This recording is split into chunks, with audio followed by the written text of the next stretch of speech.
Jambo na habari za asubuhi wapendwa wasikilizaji na watazamaji wa Kivu News Info. Tunakaribisha tena kuungana nasi katika matangazo yetu ya asubuhi ya leo, ikiwa tarehe 26 Mei mwaka 2026. Na tunaendelea kujulisha kwamba kila siku Kivu News Info tunaendelea kuwaletea matangazo yetu tukiwa mashariki mwa Jamhuri ya Kidemokrasia ya Kongo. Na basi kama ndio ulikuwa mara kwanza unakutana nasi kupitia mtandao wa YouTube, basi kabla ya chochote kile ningekuomba na kusiku kitu kimoja, hakikisha umesubscribe, like, comment na kushare, na kwa lugha nyingine nasema kujabone, kueme vile na kupartager, yani kuendelea kusambaza habari kwa walio wengi zaidi. Na basi kama taruta kwa umeshafanya hivyo, acha tuendelee kusema asante sana kuchagua Kivu News Info kama kituo chako chema cha matangazo. Nia na mazimetu wa kila siku nikisha tunakuletea habari sahihi zenye kuaminika tena kwa muda mwafaka. Hivyo basi unaendelea kutuandikia na kutujuza unatusikiliza kwa sehemu gani, na uende ukatuambia maoni yako aiza mapendekezo yako. Langu jina mimi ni Teloje Lulonga, basi nakualika kuwa na mimi mwanzo hadi mwisho wa matangazo yetu hii ya asubuhi ya leo. Mapigano makali yanaendelea kushuhudiwa katika wilaya Masisi mkoani Kivu Kaskazini, mashariki mwa Jamhuri ya Kidemokrasia ya Kongo, kati ya wapiganaji wa Wazalendo na waasi wa M23 wanadaiwa kuungwa mkono na jeshi la Rwanda RDF. Taarifa kutoka vyanzo vya ndani pamoja na taarifa za kiusalama zinaeleza kuwa mapigano haya yalifanyika kwa nguvu kubwa kuanzia tarehe 23 hadi tarehe 24 katika vijiji kadhaa vya wilaya hiyo, hali ambayo inaendelea kuongeza taruki miongoni mwa wananchi. Kwa mujibu wa taarifa zilizopatikana kutoka eneo hilo, wapiganaji wa Wazalendo wamefanikiwa kurejesha udhibiti wa maeneo muhimu yaliyokuwa chini ya uasi wa M23 na RDF. Maeneo ni pamoja na vijiji vya Ntete, Shoa pamoja na Burora vilivyopo katika gavumenti ya Buhambo na Nyamaboko ya kwanza ndani ya sekta ya Oso Bayungu. Naeleza kwa mapigano hayo yalikuwa makali sana, huku kila upande ukitumia silaha nzito na nyepesi kwa muda wa saa nyingi. Mashuhuda walikuwa karibu na maeneo ya mapigano wanasema milio mikubwa risasi na mabomu inaendelea kusikika usiku na mchana, jambo sababisha hofu kubwa kwa wananchi. Watu wengi walionekana wakikimbia nyumba zao kwa haraka, huku wakibeba watoto na baadhi ya mali zao wakitafuta maeneo salama zaidi. Baadhi ya taarifa zinaeleza kwa familia nyingi zimelazimika kulala porini au katika nyumba za ndugu kutokana na hofu ya mapigano kusogea karibu na makazi yao. Vyanzo vya kiusalama vinaeleza kwa waasi wa M23 waliokuwa wakisaidiwa na vikosi vya Rwanda lazimika kuondoka katika baadhi ya maeneo mbele baada ya kushambuliwa na Wazalendo waliokuwa wakisonga mbele kwa kasi. Wapiganaji hao Wazalendo wameeleza kuendelea kufanya mashambulizi katika maeneo mbalimbali ya Masisi, wakijaribu kurejesha maeneo yote yaliyokuwa chini ya ushawishi wa waasi wa M23. Hali imezua taruki kubwa katika mji wa Rubaya, eneo maarufu kwa shughuli za uchimbaji wa madini na ambalo linatajwa kuwa na umuhimu mkubwa wa kiuchumi na kijeshi katika wilaya ya Masisi. Taarifa kutoka Rubaya zinaeleza kuwa wananchi wengi wameanza kuondoka taratibu, wakihofia uwezekano wa mapigano kuingia moja kwa moja ndani ya mji huo. Biashara nyingi zimeanza kufungwa, huko shughuli za kawaida zikidorora kutokana na hali ya sitofahamu inayoendelea kutawala. Baadhi ya wakazi wa Rubaya wanaeleza kuwa wanaishi katika hofu kubwa kutokana na taarifa za kusogea kwa Wazalendo kuelekea maeneo karibu na mji huo. Wengine wanasema wamekuwa wakisikia milio ya silaha kutoka kwa maeneo ya umbali, huku kukiwa na uvumi wa uwezekano wa mapigano mapya katika siku zijazo. Hali hiyo imeongeza wasiwasi kwa wananchi ambao tayari wameathiriwa kwa muda mrefu na migogoro ya kivita katika eneo hilo. Taarifa zaidi zinaonyesha kwa tangu tarehe 17 Mei mapigano yamekuwa yakiongezeka katika sekta Katoi pamoja na gavumenti ya Mupufunyi Kibabi, na katika maeneo ya Wazalendo wamekuwa wakifanya mashambulizi mara kwa mara dhidi ya nafasi zinazodhibitiwa na uasi wa M23. Vyanzo vya ndani vinaeleza kuwa baadhi ya maeneo ambayo hapo awali alikuwa chini ya uasi sasa ameanza kurejea chini ya udhibiti wa makundi ya Wazalendo. Wakati huo katika wilaya Walikale, taarifa nyingine zinaeleza kuwa waasi wa M23 wameondolewa katika vijiji viwili ambavyo sasa vinalindwa na wapiganaji wa Wazalendo. Wananchi wa maeneo wanaeleza kuwa hali ya usalama bado ni hatari kubwa licha ya kurejea kwa baadhi ya wapiganaji wanaolinda vijiji hivyo. Mashirika ya kiraia pamoja na viongozi wa kijamii katika maeneo ya Sirika wameendelea kutoa wito wa kusaidia kwa wananchi waliokimbia makazi yao kutokana na mapigano hayo. Inaelezwa kwa familia nyingi zimeachwa bila chakula, dawa pamoja na mahitaji muhimu ya kibinadamu. Baadhi ya shule na vituo vya afya pia vimeripotiwa kusimamisha shughuli zake kutokana na hali ya kiusalama kuwa mbaya. Kwa upande mwingine, wachambuzi wa masuala ya usalama wanaona kuwa kuongezeka kwa mashambulizi ya wazalendo dhidi ya waasi M23 kunaweza kubadilisha hali ya mapigano katika baadhi ya maeneo ya Kivu Kaskazini. Hata hivyo, wanaonya kuwa hali hiyo inaweza pia kuongeza mateso kwa wananchi iwapo mapigano yataendelea kwa muda mrefu zaidi. Mpaka sasa hali ya taharuki inaendelea kuripotiwa katika maeneo mengi ya Masisi, Rubaya pamoja na Walikale, huko wananchi wakisubiri kuona namna hali ya usalama itakavyokuwa katika siku zijazo. Serikali pamoja na vikosi vya usalama bado havijatoa taarifa rasmi kuhusu maendeleo ya mapigano hayo, lakini wananchi wanaendelea kuomba kurejeshwa kwa amani katika maeneo yaliyokumbwa na vita kwa muda mrefu. Na taarifa kutoka eneo la Masisi mkoani Kivu Kaskazini zinaeleza kuwa siku ya jana tarehe 25 Mei majira saa 2:15 usiku, magari ya kijeshi yaliokuwa yamebeba wanajeshi wa Rwanda yalionekana yakitokea eneo la Rubaya kwa lengo la kuimarisha nguvu za waasi wa M23 wanaopigana dhidi ya wazalendo. Kwa mujibu wa vyanzo vya ndani wako katika eneo hilo, ni safari hiyo ya kijeshi iliyotokea upande wa Kichanga kabla ya kupita katika eneo la Bihambwe ambalo lipo karibu na mji wa Rubaya. Vyanzo hivyo vinaeleza kuwa vikosi hivyo vilikuwa vikielekea kutoa msaada wa kijeshi kwa waasi wa M23 ambao kwa siku za hivi karibuni wamekuwa wakikabiliwa na mashambulizi makubwa kutoka wapiganaji wa wazalendo katika maeneo mbalimbali ya Masisi. Inaelezwa kuwa baada ya kufika karibu na Rubaya, vikosi hivyo vilianza kujipanga upya na kuimarisha nafasi zao kwa lengo la kuzuia kusonga mbele kwa wazalendo ambao wanaendelea kufanya mashambulizi katika maeneo ya karibu na mji huo wa madini.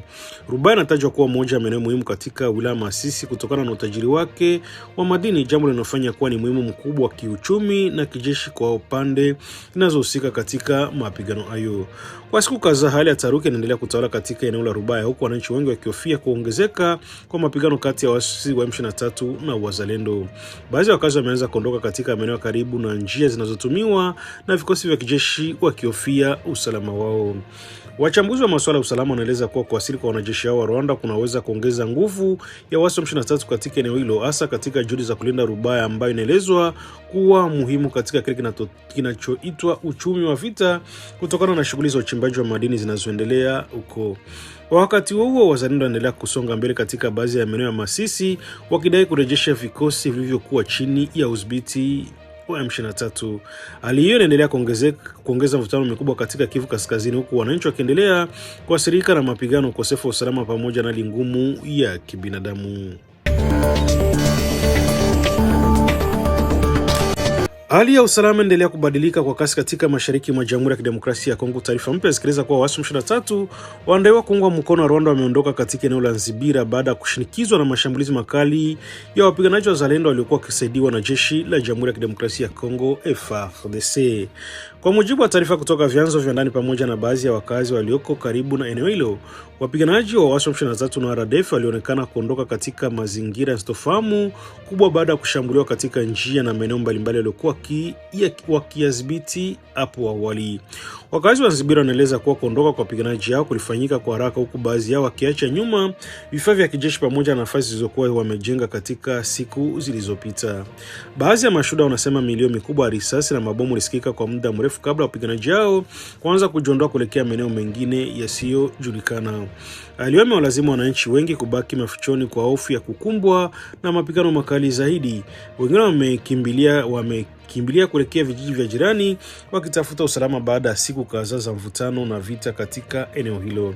Inaweza kuwa mashambulizi yanayofanywa na wazalendo kwa kushirikiana na jeshi la Jamhuri ya Kidemokrasia ya Kongo yaliongeza shinikizo kubwa dhidi ya waasi wa M23 katika njia mbalimbali za kijeshi. Vyanzo vya kiusalama vinaeleza kuwa wapiganaji hao wa M23 walikabiliwa na ugumu wa kuendelea kushikilia baadhi ya maeneo kutokana na kasi ya mashambulizi pamoja na ushirikiano uliokuwa ukionekana kati ya wazalendo na jeshi la serikali. Wakazi wa Nzibira walikuwa wameeleza kuwa wamebaki katika hofu na majeraha ya kisaikolojia kutokana na siku nyingi za mapigano.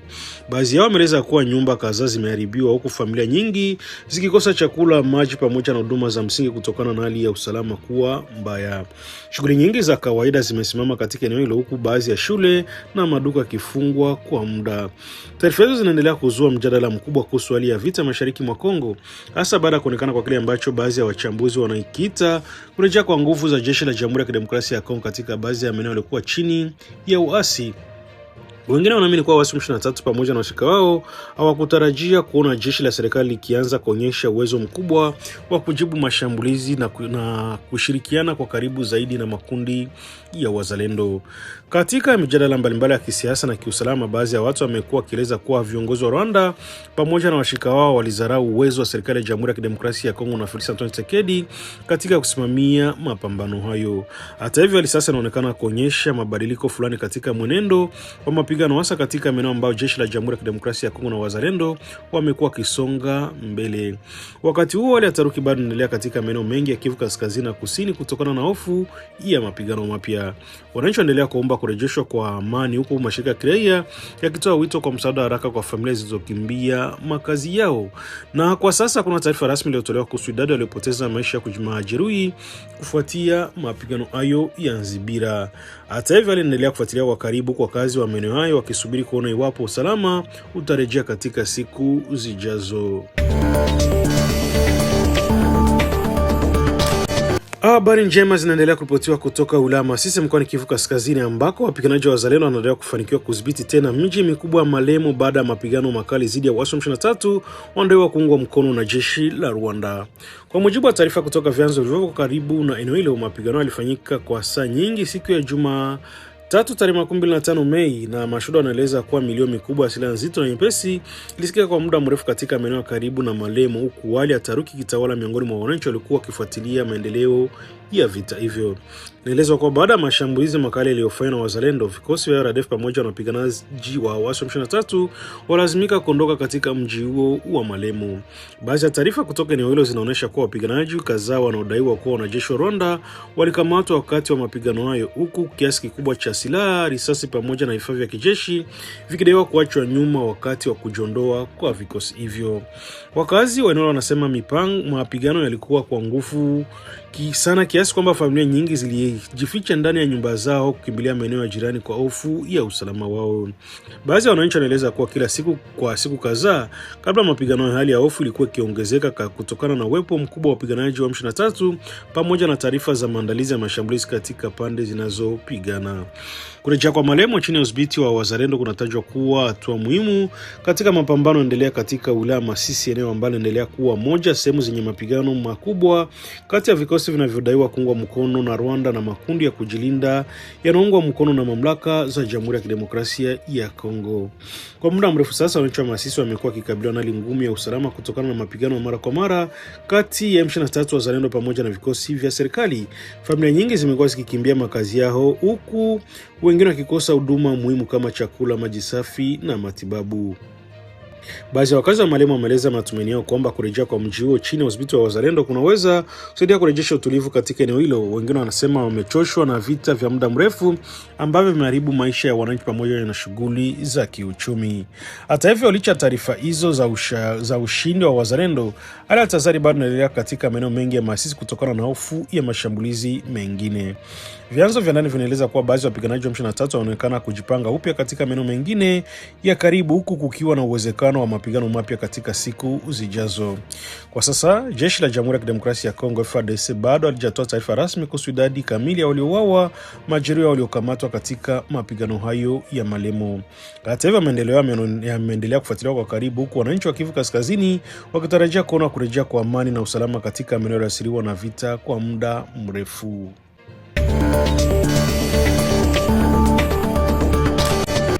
Hali ya taharuki ilitawala katika eneo la Kirima ndani ya wilaya ya Bashwanga wilayani Lubero mkoani Kivu Kaskazini baada ya watu wenye silaha kufanya shambulizi dhidi ya askari wa polisi wa usalama barabarani maarufu kama PSR na kusababisha vifo vya polisi watatu. Tukio lilitokea siku ya Jumatatu tarehe 25 Mei majira ya saa 7 mchana katika eneo la mikutano ya barabara ya Kirima kwenye mihili wa Butembo kuelekea Mungirinjipa. Kwa mujibu wa taarifa kutoka vyanzo mbalimbali vya ndani, watu hao wenye silaha walivamia ghafla nafasi ya polisi wa PSR iliyopo takriban kilomita 32 magharibi mwa mji wa Butembo. Mashuhuda wanasema washambuliaji washambuliaji hao walikuwa wamejihami kwa silaha na walionekana wakilenga moja kwa moja askari waliokuwa wakisimamia usalama wa barabarani katika eneo hilo. Inaweza kuwa milio ya risasi ilisikika kwa muda mfupi, lakini kwa nguvu kubwa ilisababisha hofu na sitofahamu miongoni mwa wananchi pamoja na wasafiri waliokuwa wakitumia barabara hiyo muhimu inaunganisha Butembo na Mungirinjipa. Baadhi ya watu waliokimbia ovyo wakitafuta maficho huku shughuli za usafiri simama kwa muda kutokana na hofu ya usalama. Taarifa zaidi zinaonyesha kuwa polisi watatu wa Pesero walipoteza maisha papo hapo katika shambulizi hilo. Washambuliaji hao pia walifanikiwa kutoroka na bunduki mbili zilizokuwa wamezipokonya kwa askari waliouawa. Tukio hilo limezua huzuni kubwa katika eneo hilo, huku wananchi wakieleza wasiwasi wao kuhusu kuendelea kuzorota kwa hali ya usalama katika wilaya ya Lubero. Baadhi ya mashuhuda wameeleza kuwa washambuliaji hao walikuwa wamevaa mavazi yaliyofukiwa nyuso zao maarufu kama kagule, jambo lilofanya iwe vigumu kutambua utambulisho wao. Taarifa nyingine zinaweza kuwa watu walitokea upande wa Butembo kabla kufika Kirima na kufanya mashambulizi hayo. Katika vurugo hizo, mmoja wa washambuliaji aliripotiwa kujeruhiwa mikononi mwa wakati wa mapambano na polisi, na hata hivyo kundi hilo lilifanikiwa kutoroka mara baada ya shambulizo, huku likiacha eneo hilo katika hali kubwa ya hofu. Kufuatia tukio la usafiri katika miji ya Butembo Mungirinjipa ulisimamishwa kwa muda, huku wananchi wengi wakihofia uwezekano wa mashambulizi mengine. Madereva pamoja na wafanyabiashara walikuwa wakisafiri katika eneo hilo walazimika kusubiri hadi hali ya usalama ilipoanza kurejea kidogo. Akizungumza kuhusu tukio hilo, mkuu wa Sheferia Bashwanga Nsanzu Bonane alithibitisha kutokea kwa washambulizi hilo, lakini hakutoa maelezo mengine zaidi kuhusu waliotekeleza mashambulizi yao wala sababu zake. Hadi sasa mazingira halisi na pamoja malengo ya washambuliaji hayo bado haijajulikana rasmi. Hata hivyo, baadhi ya wakazi wa eneo hilo wanaeleza kuwa kuna uwezekano wa kuhusika kwa baadhi ya makundi ya wazalendo wanaofanya shughuli zake katika maeneo ya Lubero. Eneo limekuwa likikumbwa na uwepo wa makundi mengi yenye silaha ambayo mara nyingi hupigania udhibiti na vizuizi visivyo rasmi vya kukusanya fedha barabarani. Katika maendeleo mengine yaliyofuata baada ya shambulizi hiyo, vyombo vya usalama vimeripotiwa kukamata watu wawili wanaoshukiwa kuhusika na mashambulizi hayo dhidi ya polisi wa PCR wa Kilima. Kwa mujibu wa taarifa kutoka vyanzo vya ndani, watuhumiwa walikamatwa muda mfupi baada ya operesheni za utafutaji zilizofanywa na vikosi vya usalama katika maeneo ya karibu. Taarifa zinaeleza kuwa mmoja wa washukiwa hao alikuwa amejeruhiwa mguuni wakati wa shambulizi hilo, jambo ambalo lilisaidia katika kumtambua na kumkamata. Vyanzo vya usalama vinaendelea kufanya uchunguzi ili kubaini mazingira yote ya tukio hilo pamoja na mtandao wa watu waliohusika. Kukamatwa kwa washukiwa wao kumetoa matumaini kwa baadhi ya wananchi kwamba ukweli kuhusu mashambulizi hilo unaweza kufahamika katika siku zijazo. Hata hivyo, hali ya hofu bado inaendelea katika eneo la Kirima, huku wananchi wakitaka kuimarishwa kwa usalama ili kuzuia mashambulizi mengine dhidi ya raia na vyombo vya dola. Mashirika ya kiraia pamoja na viongozi wa kijamii katika wilaya Lubero wanaendelea kulaani mauaji hayo ya polisi na kutoa wito kwa mamlaka kuchukua hatua kali dhidi ya makundi yenye silaha yanaendelea kuhatarisha usalama wa wananchi katika maeneo ya Kivu Kaskazini. Kwa sasa uchunguzi unaendelea, huku wananchi wakisubiri majibu kamili kuhusu chanzo cha mashambulizi hilo pamoja na hatua zitakazochukuliwa ili kurejesha utulivu katika mihili wa Butembo Mungirinjipa ambao ni muhimu kwa shughuli za biashara na usafiri katika eneo hilo.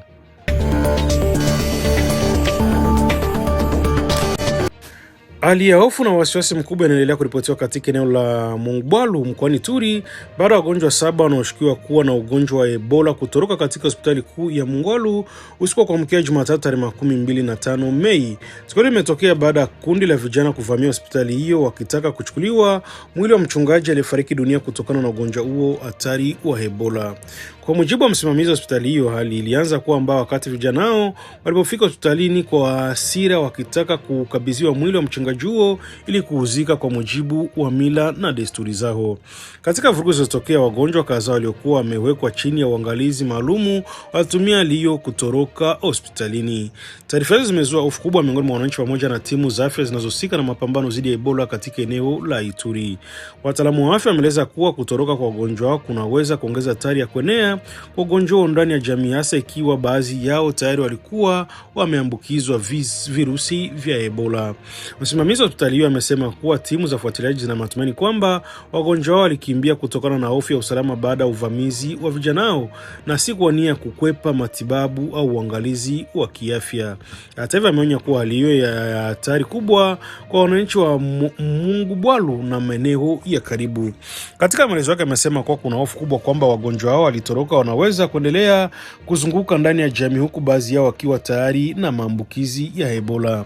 Matokeo ya awali ya vipimo vinaonyesha kuwa miongoni mwa waliotoroka kuna watu waliothibitishwa kuwa na virusi vya Ebola, jambo linaloongeza zaidi wasiwasi kwa kuenea kwa ugonjwa huo. Wakazi wa Mungubwalu wameeleza hofu yao baada ya taarifa hizo kusambaa katika eneo hilo, na baadhi yao wameogopa kuendelea na shughuli za kawaida kutokana na hatari ya maambukizi, huku wengine wakitoa wito kwa mamlaka kuongeza ulinzi katika hospitali pamoja na kuimarisha kampeni za elimu kwa wananchi kuhusu ugonjwa huo. Tukio inaeleza kuwa ni mara ya 3 kwa wagonjwa wanaoshukiwa kuwa na Ebola kutoroka tangu mlipuko ulipoanza katika sehemu ya Ituri. Wataalamu wa afya wanaonya kuwa hali hiyo ni kama ishara ya changamoto kubwa ya ukosefu wa uelewa wa kutosha kuhusu ugonjwa huo ndani ya jamii. Pia inaonyesha udhaifu katika ushirikishwaji wa viongozi wa kijamii, viongozi wa dini pamoja na watu mashauri wa maeneo hayo katika kampeni za kuelimisha wananchi kuhusu namna ya kujikinga na Ebola. Mashirika ya afya yanaendelea kusisitiza umuhimu wa kufuata hatua za kinga, ikiwa ni pamoja na kuripoti mapema wagonjwa wanaoshukiwa kuwa na Ebola, kuepuka kugusa miili ya watu waliofariki kutokana na ugonjwa huo bila taratibu rasmi za afya, pamoja na kushirikiana na timu za afya zinazofanya ufuatiliaji wa watu waliokutana na wagonjwa. Kwa mujibu wa takwimu za afya zilizotolewa na Wizara ya Afya ya Jamhuri ya Kidemokrasia ya Kongo hadi tarehe 23 Mei mwaka 2026, jumla ya watu 904 wanashukiwa kuwa na Ebola tayari wameorozeshwa tangu kuanza kwa mlipuko huo. Watu 119 wamepoteza maisha, huku visa 101 vikithibitishwa rasmi kuwa vya Ebola. Zaidi ya watu 1817 wametajwa kuwa waliokutana na wagonjwa waliokuwa karibu nao na sasa wanafuatiliwa kiafya.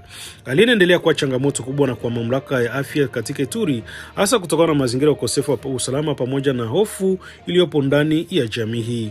Wataalamu wa afya wanaonya kuwa hali ikiwa hatua za haraka zitachukuliwa haraka, kuna hatari ya ugonjwa huo kuendelea kusambaa katika maeneo mengine ya mkoa huo. Wakati huo, timu za afya pamoja na vyombo vya usalama vinaendelea kufanya juhudi za kuwatafuta wagonjwa waliotoroka ili warejeshwe hospitalini kwa ajili ya matibabu na uangalizi maalumu.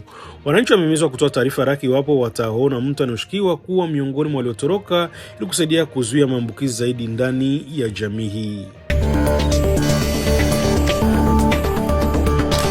Mvutano wa kiusalama unaendelea kuongezeka katika mashariki mwa Jamhuri ya Kidemokrasia ya Kongo baada ya mamlaka za mkoa wa Chopo kutangaza kuwa jaribio la shambulizi kwa kutumia ndege isiyo na rubani maarufu kama drone dhidi ya mfumo wa ulinzi wa jeshi la FARDC katika uwanja wa ndege wa Bangkok mjini Kisangani ulizuiwa siku ya Jumapili. Taarifa hiyo ilitolewa siku ya Jumatatu na makamu gavana wa mkoa wa Chopo Didier Lumoyo wakati wa mkutano wa kawaida wa kila wiki ulipofanyika mbele ya wafanyakazi wa serikali pamoja na baadhi ya wananchi wa mkoa huo. Katika hotuba yake alieleza kuwa Kisangani imekabiliwa na vitisho vipya vya kiusalama vinavyohusisha mashambulizi ya drone kwa lengo la kushambulia miundombinu ya kijeshi. Kwa mujibu wa makamu gavana huyo, drone hiyo zilielekezwa kwenye mfumo wa ulinzi pamoja na kituo cha amri ya jeshi la FARDC kilichopo katika uwanja wa ndege wa kimataifa wa Bangkok uliopo Kisangani kaskazini mashariki mwa nchi. Hata hivyo, alieleza kuwa jaribio hilo lilifanikiwa kuzuiwa kabla ya kusababisha madhara makubwa. Didier Lumoyo amesema kuwa tukio hilo linaonyesha kuwa hali ya usalama bado ni ya hatari kubwa katika baadhi ya maeneo ya Kongo, huku akidai kuwa maadui wa taifa wanaendelea kutafuta mbinu mpya za kushambulia na taasisi za serikali pamoja na vikosi vya ulinzi. Katika maelezo yake alitumia kauli akisema kuwa adui yuko katika hali ya mwisho wa nguvu, akimaanisha kwamba mashambulizi yanaonyesha juhudi za mwisho za makundi yanayolenga kuzofisha usalama wa nchi. Hata hivyo, hakutaja wazi kundi lilohusika na jaribio hilo la shambulizi la drone. Makamu gavana huyo pia aliwataka wafanyakazi wa serikali wa mkoa wa Chopo pamoja na wananchi wote kuwa macho na kushiriki kamilifu katika juhudi za kulinda usalama wa nchi. Alisisitiza kuwa jukumu la kulinda taifa lipaswa kuachiwa tu kwa viongozi wa maeneo, maafisa wa usalama au vyombo vya ujasusi, bali ni wajibu wa kila mwananchi. Aliwahimiza wananchi kutoa taarifa mapema kuhusu watu au harakati zinazotia shaka katika maeneo yao ili kusaidia kuzuia vitendo vya uvurugaji wa usalama. Kwa mujibu wake, ushirikiano kati ya wananchi na vyombo vya usalama ni muhimu katika kipindi hiki ambacho nchi inaendelea kukabiliwa na changamoto nyingi za kiusalama. Siku leo limezua mjadala mkubwa mjini Kisangani pamoja na katika mitandao ya kijamii, huku baadhi ya wananchi wakieleza wasiwasi wao kuhusu matumizi ya drone katika mashambulizi ya kijeshi ndani ya Kongo. Wengine wanaona kuwa hali hiyo inaonyesha namna vita na mgogoro mashariki mwa nchi inavyoendelea kubadilika kwa kutumia teknolojia mpya za kivita. Wachambuzi wa masuala ya usalama wanaeleza kwamba matumizi ya drone katika mashambulizi yanaendelea kuongezeka katika maeneo yenye migogoro duniani, jambo ambalo linafanya changamoto za kiusalama kuwa ngumu zaidi kwa majeshi mengi ya Afrika. Wanaonya kuwa ni muhimu kwa Kongo kuendelea kuimarisha mifumo yake ya ulinzi ya anga pamoja na teknolojia za kugundua vitisho vya aina hiyo mapema. Kwa sasa linaonekana kuwa tulivu mjini Kisangani licha taharuki iliyotokana na taarifa za shambulizi hilo. Hata hivyo, vyombo vya usalama vinaendelea kuwa katika hali ya tahadhari, huku wananchi wakihimizwa kuendelea kuwa macho na kushirikiana na mamlaka katika kulinda usalama wa mji na taifa kwa ujumla.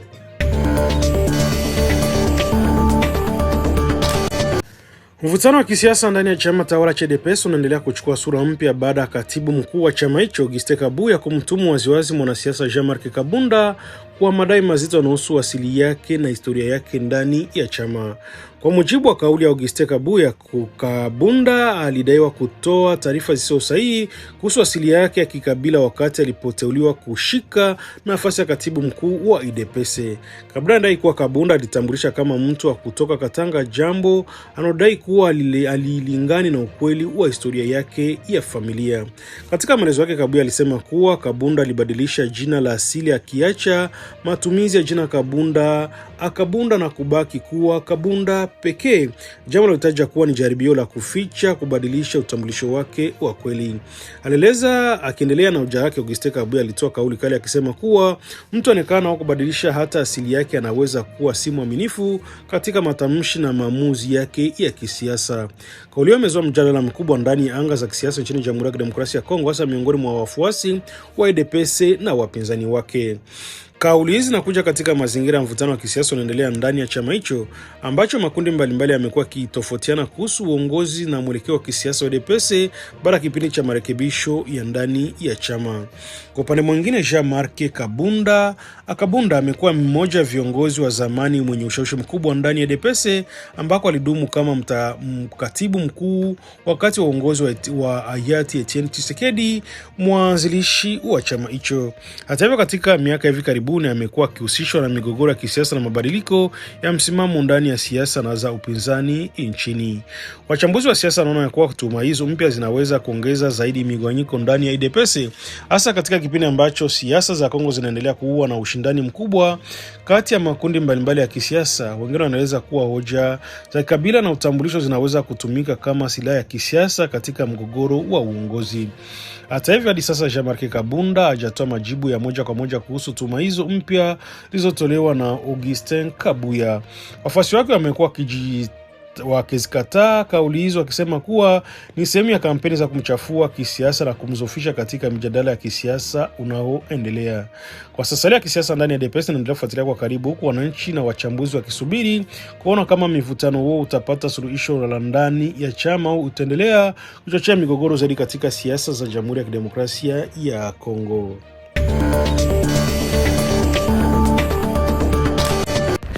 Na ni kufikia hapo ndipo tunahitimisha matangazo yetu ya asubuhi ya leo, tarehe 16 Mei mwaka 2026.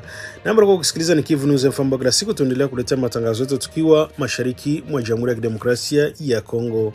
Na asanteni sana kwa kuendelea kutufuatilia. Tumeamini umeweza kupata taarifa zote muhimu zilizojiri ndani na nje ya nchi. Kwa habari zaidi na matangazo ya moja kwa moja, basi endelea kuwa karibu nasi kupitia vipindi vyetu mbalimbali. Mimi ni Telejo Lulonga, nini Kivu News FM, na kabla sijatimisha matangazo yetu ya asubuhi ya leo, niendelee kukumbusha wewe ndio ulikuwa mara kwanza unakutana nasi kupitia mtandao wa YouTube. Basi kabla kuondoka, ningekusina kuomba kufanya kitu kimoja, hakikisha umesubscribe, like, comment na kushare. Na kwa wengine unasema kujabone kwa vile vile na kupartager kuendelea kusambaza habari habari kwa walio wengi zaidi. Na basi kama tayari utakomeshafanya hivyo, acha tuendelee kusema asante sana kuchagua Kivu News Info kama kituo chako chema cha matangazo. Na sisi nia na mazungumzo ya kila siku tunakuletea habari zenye kuaminika tena kwa muda mwafaka. Hivyo basi unaendelea kutuandikia na ukatujuza unatusikiliza kwa sehemu gani, na uende ukatuambia maoni yako aiza mapendekezo yako. Basi tunakutakia siku njema yenye amani na mafanikio, na Mungu awabariki. Na nikwadi tena tuendelee kutanana katika matangazo yetu ya mchana kwa mapenzi ya Mwenyezi Mungu. Bye bye na chau, baki salama. Skrini zetu zinaweza kuunganisha au kugawa. Leo hii taarifa nyingi husambaa bila kuthibitishwa kwenye mitandao ya kijamii. Uvumi, habari za uongo na maneno ya chuki vinaharibu uaminifu na kudhoofisha jamii zetu. Kabla ya kushiriki, jiulize swali rahisi: je, taarifa hii ni ya ukweli? Tuthibitishe vyanzo, tukatae upotoshaji, tuseme hapana kwa taarifa za uongo. Skrini zetu zinapaswa kuwa madaraja na si silaha. Kivu News Info inakuita kuwa na wajibikaji wa kidijitali. Pamoja tuchague umoja, ukweli na amani. Ujumbe huu umetolewa na kuzenishwa na Wizara ya Ulaya ya Mambo ya Nje kwa kushirikiana na Search for Common Ground.